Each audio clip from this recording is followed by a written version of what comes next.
নমস্কাৰ জ্ঞান গুৰুকুললৈ আপোনালোক সকলোকে স্বাগতম জনাইছো আমি পঢ়ি আছিলো নেশনেল ইনকাম একাউন্টিংৰ বিষয়ে ইতিমধ্যে আমি চালো যে ভ্যালু এডেড মেথডটো কেনেদৰে ক্যালকুলেট কৰা হয় উদাহৰণ সহায়তো আমি চালো আজি আমি চাম যে নেশনেল ইনকাম একাউন্টিংৰ আন এটা মেথড অৰ্থাৎ এক্সপেন্ডিচাৰ মেথড এই মেথডটো কেনেদৰে আমি ইউজ কৰিম কেনেদৰে আমি ফৰ্মুলাটো চাম কি কম্পোনেন্ট থাকে সেইখিনি চাম প্লাস উদাহৰণৰ সহায়তো আমি চাম যে কেনেদৰে ক্যালকুলেট কৰা হয় ঠিক আছে সো মই ইয়াতে লিখি লৈছো expenditure method okay so যেনেদৰে নামটোত আছে expenditure শব্দটো অৰ্থাৎ খৰচ কৰা এই এক্সপেন্ডিচাৰৰ ওপৰত ডিপেন্ড কৰি বেলেগ বেলেগ আমি সেক্টৰত কৰা এক্সপেন্ডিচাৰৰ ওপৰত ডিপেন্ড কৰি আমাৰ এই গুটেই একাউন্টিং মেথডটো গঢ়ি উঠিছে ঠিক আছে সো মই ফৰ্মুলাটো লিখি দিছো তাৰ পিছত কম্পোনেন্ট কিটা ভালদৰে বুজাই যাম ঠিক আছে সো প্ৰথম হল যে প্ৰাইভেট ফাইনেল কনজাম্পশন এক্সপেন্ডিচাৰ যাক আমি সি ৰে লিখিছো ঠিক আছে তাৰ পিছত আহিব যে গভৰ্নমেন্ট ফাইনেল কনজাম্পশন এক্সপেন্ডিচাৰ যাক আমি জি ৰে ডিনোট কৰিছো then gross domestic capital formation যেটো আমি আই ৰে ডিনোট কৰিম ঠিক আছে তাৰ লগত আহিব net export okay net export যাৰ অৰ্থ হল যে export minus import okay এইখিনি কৰিলে আমি পাই যাম GDP at market price okay এইখিনি কৰিলে আমি GDP at market price পাম আৰু তাৰ পৰা আমি বাকিখিনি কম্পোনেন্ট যোগ কৰি আমি পাই যাম net national producted factor cost বা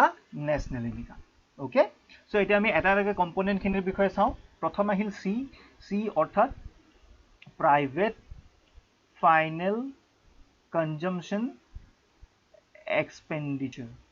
ঠিক আছে private final consumption expenditure so private final consumption expenditure নো কি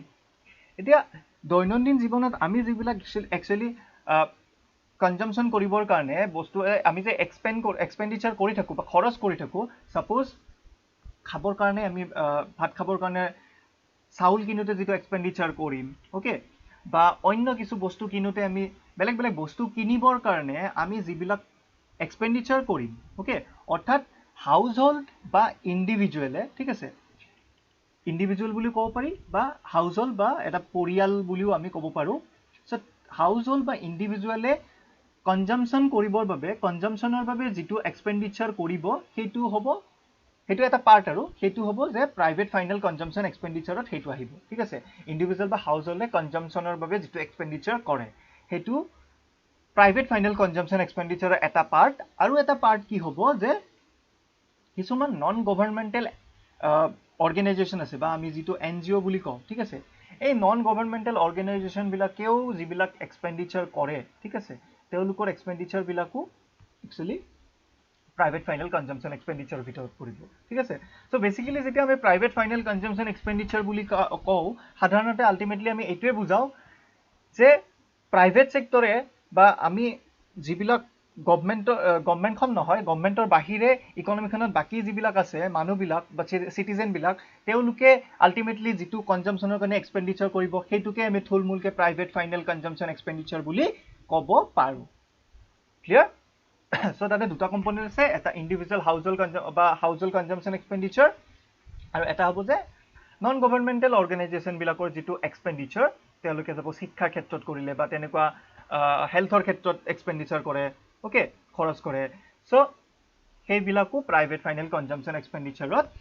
ইনক্লুড হ'ব ওকে দেন আমি আহো যে জি মানে কি যে গভৰ্নমেন্ট ফাইনেল কনজাম্পশন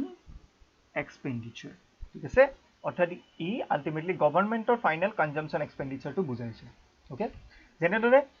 আমি দেখে কোনো সিটিজেন সকলে বা মানুহ সকলে নাগৰিক সকলে বেলেগ বস্তু কিনিবৰ বাবে এক্সপেন্ডিচাৰ কৰো ঠিক তেনেদৰে গভৰ্নমেন্টও কিছু এক্সপেন্ডিচাৰ কৰে ওকে কেনেকুৱা হ'ব পাৰে যে হেলথ সেক্টৰত ঠিক আছে হেলথৰ কাৰণে তেওঁলোকে বেলেগ ধৰণৰ এক্সপেন্ডিচাৰ কৰিছে ওকে হেলথৰ বাবে কৰিছে বা এডুকেশনৰ বাবে কৰিছে ঠিক আছে বা ডিফেন্সৰ কাৰণে কৰিছে ৰাইট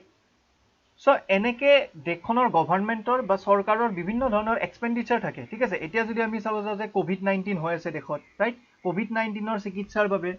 হেলথ সেক্টৰত গভৰ্ণমেণ্টে খৰচ কৰি আছে ৰাইট হেলথত গভৰ্ণমেণ্টে খৰচ কৰি আছে কোভিড-19 চিকিৎসাৰ বাবে ঠিক তেনেদৰে চাইনা বা পাকিস্তানৰ লগত যুঁজ হলে বা ইন দ্য সেন্স যে বৰ্ডাৰ টেনশ্যন কিছুমান হলে আমি ডিফেন্সত বহুখিনি খৰচ কৰোঁ ৰাইট চ' ডিফেন্সত যেটো খৰচ কৰোঁ তাৰো ভাগ থাকিব কিছুমান হ'ব কনজাম্পচন এক্সপেণ্ডিচাৰত পৰিব কিছুমান হ'ব ইনভেষ্টমেণ্ট এক্সপেণ্ডিচাৰতো পৰিব ওকে চ' ইমান ডিটেইলছলৈকে আমি নাযাওঁ আমি থুলমূলকে জানি ল'ম যে গভৰ্ণমেণ্টে যেটো কনজাম্পচন এক্সপেণ্ডিচাৰ কৰে সেইটো আমি জিৰে ডিনোট কৰোঁ ঠিক আছে গভৰ্ণমেণ্টৰ এক্সপেণ্ডিচাৰটো আমি জিৰে ডিনোট কৰিম ওকে দুটা কম্পোনেন্ট আমি গম পালো এতিয়া আমি আহো ইনভেষ্টমেণ্ট বা যাক আমি কম যে gross domestic capital formation okay gross domestic capital formation right so capital formation বুলি ক'লে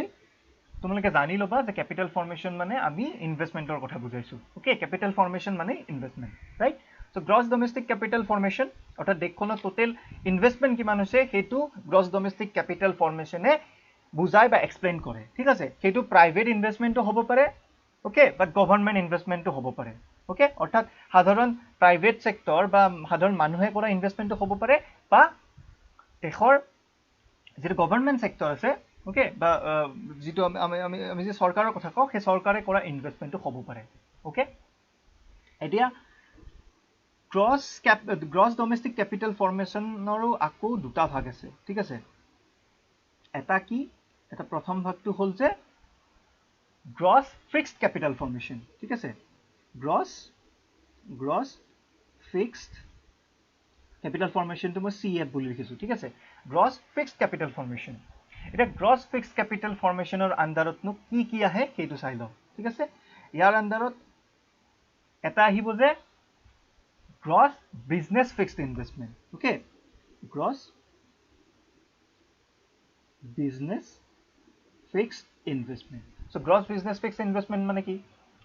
এইটোই বুজাব যে বিজনেস ৰিলেটেড কামবিলাকত ওকে সাপোজ ফাৰ্ম এখনে তেওঁলোকৰ বিজনেসটো এক্সপান্ড কৰিবৰ বাবে বা বঢ়াই লৈ যাবৰ বাবে তেওঁলোকে কি কৰিলে নতুন এটা বিল্ডিং এটা সাজিলে বা ইনভেস্ট কৰিলে বা নতুন মেচিনাৰী তেওঁলোকে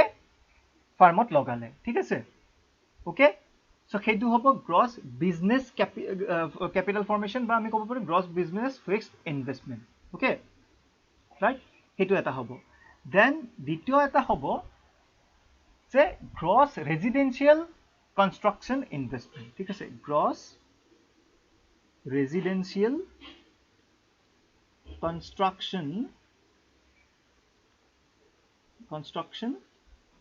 ইনভেষ্টমেন্ট ঠিক আছে গ্ৰছ ৰেজিডেন্সিয়েল কনষ্ট্ৰাকচন ইনভেষ্টমেন্টে কি বুজায় যে মানুহে থাকিবৰ কাৰণে যে ৰিয়েল এষ্টেট সেক্টৰত যেটো আমি ইনভেষ্টমেন্ট কৰো যে সাপোজ বিল্ডিং সজালো ফ্ল্যাট সজালো ৰাইট ওকে সো এই ৰেজিডেন্সিয়েল পাৰপজত যেটো ৰেজিডেন্সিয়েল কনষ্ট্ৰাকচনৰ বাবে যি ইনভেষ্টমেন্ট কৰা হ'ব ওকে অথবা আমি ক'ব পাৰো যে ৰিয়েল এষ্টেট সেক্টৰত যিখিনি ইনভেষ্টমেন্ট কৰা হ'ব তেনেকুৱা বিলাক আহি পৰিব গ্ৰছ ৰেজিডেন্সিয়েল কনষ্ট্ৰাকচন ইনভেষ্টমেন্ট ওকে এটা হল বিজনেস পাৰপজৰ বাবে এটো কথা মনত ৰাখিবা যে বিজনেসৰ বাবে যেতিয়া আমি বিল্ডিং এটা হাজিম হেতু পৰিব ওকে হেতুৰ আমি আলটিমেটলি কি কৰিম ফ্যাক্টৰী এটাৰ কামত ইউজ কৰিম ৰাইট কিবা এটা বস্তু প্ৰডিউস কৰিবৰ বাবে আমি সেই বিল্ডিংটো ব্যৱহাৰ কৰিম ওকে হেতু পৰিব গ্ৰছ বিজনেস ফিক্সড ইনভেষ্টমেন্টত ৰাইট আনতে যদি ৰেজিডেন্সিয়েল পাৰপজৰ কাৰণে তেনেকুৱা এটা বিল্ডিং আমি তৈয়াৰ কৰো ঠিক আছে থাকিবৰ বাবে মানুহ থাকিবৰ বাবে আমি যদি ৰেজিডেন্সিয়েল পাৰপজৰ বাবে তেনেকুৱা বিল্ডিং এটা ইনভেস্ট কৰো হেতু হ'ব গ্ৰছ ৰেজিডেন্সিয়েল কনষ্ট্ৰাকচন ইনভেষ্টমেন্ট ক্লিয়াৰ দুটা হল 3 নম্বৰ কম্পোনেন্টটো হ'ব যে gross public investment gross public investment so public শব্দটো থকাৰ লগে লগে আলটিমেটলি গভৰ্ণমেণ্টৰ কথা বুজাইছে সো গভৰ্ণমেণ্টে যিখিনি ইনভেস্ট কৰিব বা চৰকাৰে যিবিলাক ইনভেষ্টমেন্ট কৰিব ওকে সাপোজ চৰকাৰে ব্ৰিজ এখন বনালে ওকে ব্ৰিজ এখন বনালে বা এতিয়া আমি যদি চাও আমাৰ যে ধলাখদিয়া ব্ৰিজ বনালে বা বগীবিল ব্ৰিজ বনালে আলটিমেটলি হেতু এটা গভৰ্ণমেণ্টৰ ইনভেষ্টমেন্ট ৰাইট সো তেনেকুৱা কিছুমান লং টাৰ্ম ইনভেষ্টমেন্ট থাকে গভৰ্ণমেণ্টৰ বেলেগ ক্ষেত্ৰত ওকে ডিফেন্সৰ ক্ষেত্ৰত হ'ব পাৰে লাইক ৰাফেল বিমান আমি এতিয়া দেখলৈ আনিলো স্ট্ৰেটেজিক্যালি কিহৰ বাবে যে পৰৱৰ্তী সময়ত চাইনা বা পাকিস্তানৰ লগত ফাইট হলে হেতু আমাক কামত দিব ঠিক আছে সো এইবিলাক আলটিমেটলি গভৰ্ণমেণ্টৰ কিছুমান ইনভেষ্টমেন্ট ৰাইট সো এই এটা কম্পোনেন্ট হ'ব গ্ৰছ ফিক্সড ক্যাপিটাল ফৰ্মেশনত যেটো হল government public investment right sorry gross public investment okay gross public investment so public to ultimately গভৰ্নমেন্টৰ কথাই বুজাইছে গভৰ্নমেন্টে কৰা ইনভেষ্টমেন্টৰ কথা বুজাইছে ক্লিয়াৰ সো আমি পালো যে গ্ৰছ ডমেষ্টিক ক্যাপিটাল ফৰ্মেশনৰ দুটা কম্পোনেন্ট থাকে তাৰে প্ৰথমটো কম্পোনেন্ট হল গ্ৰছ ফিক্সড ক্যাপিটাল ফৰ্মেশন আৰু গ্ৰছ ফিক্সড ক্যাপিটাল ফৰ্মেশনৰ আন্ডাৰত আমি পালো তিনিটা component gross business fixed investment, gross residential construction investment, and gross public investment. Hol? Tar pisot ahu ami etia ditiyo component tu loi. Prothom to asel gross fixed gross fixed capital formation. Okay? Ditiyo to hol inventory investment. Inventory investment. Jitu beleg eku nohoy ami already jitu agor classot pori aisilu je change in stock. Change in stock বা change in আমি inventory change in stock বেলেগ নহয় যে closing stock minus opening stock right closing stock পৰা opening stock যদি আমি আতৰাই দিও বা মাইনাস কৰি দিও তেতিয়া আমি পাই যাম change in stock যেটো inventory investment হিচাপে আমি ৰাখি থম আইৰ আন্ডাৰত ওকে সো তিনিটা কম্পোনেন্টৰ কথা আমি পাতিলো চতুৰ্থ কম্পোনেন্টলৈকে যাও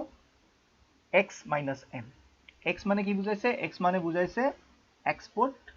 right M মানে বুজাইছে সরি ইম্পোর্ট ওকে দেখে কোনে কিছুমান বস্তু এক্সপোর্ট কৰিব বা ৰপ্তানি কৰিব তাৰ বিপৰীতে কিছুমান বস্তু বেলেগ দেশৰ পৰা আমদানি কৰিব বা ইম্পোৰ্ট কৰিব ঠিক আছে আৰু সেই ডিফাৰেন্সটো যেতিয়া লম x - m এক্সপোৰ্টৰ পৰা ইম্পোৰ্টটো মাইনাস কৰিলে আমি পাই যাম নেট এক্সপোৰ্ট ওকে আমি পাই যাম নেট এক্সপোৰ্ট আৰু এই গুটেকিটা যদি আমি ক্যালকুলেট কৰি দিও অৰ্থাৎ c + g + i + net export অর্থাৎ x minus m আমি পাই গলো কি আমি পাই গলো GDP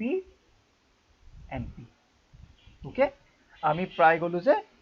gross domestic product at market price ঠিক আছে gross domestic product at market price তাৰ পৰা কেনে ধৰে net national product at factor cost উলিয়াব লাগে আমি জানো ৰাইট যে GDP MP লগত আমি প্লাস কৰিব লাগিব NFI প্লাস কৰি দিয়াৰ লগে লগে আমাৰ যে ইয়াতে ডমেষ্টিক টো আছিল এই D2 চেঞ্জ হৈ N হৈ যাব কিয় N হ'ব কাৰণ আমি ডমেষ্টিকৰ লগত ইয়াতে net factor income from abroad যোগ কৰি দিলো ওকে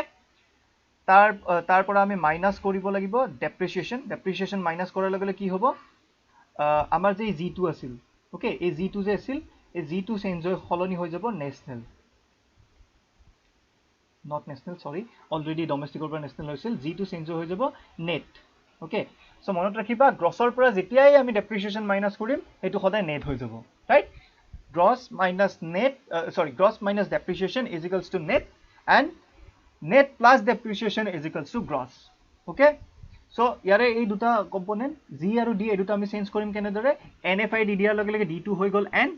depreciation minus কৰি দিয়াৰ লগে লগে এই যেটো G আছিল এই G2 হৈ গল net ওকে নেটটো আমি n ৰে ডিনোট কৰিম বাকি থাকিল p ওকে সো আমি কি পালো NNP MP পাই গলো এই দুটা কৰাৰ লগে আৰু তাৰ লগত আমি কি কৰিম যে মাৰ্কেট প্ৰাইজৰ পৰা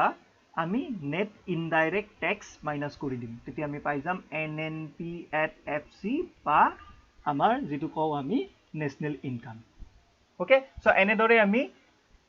এক্সপেন্ডিচাৰ মেথডৰ সহায়ত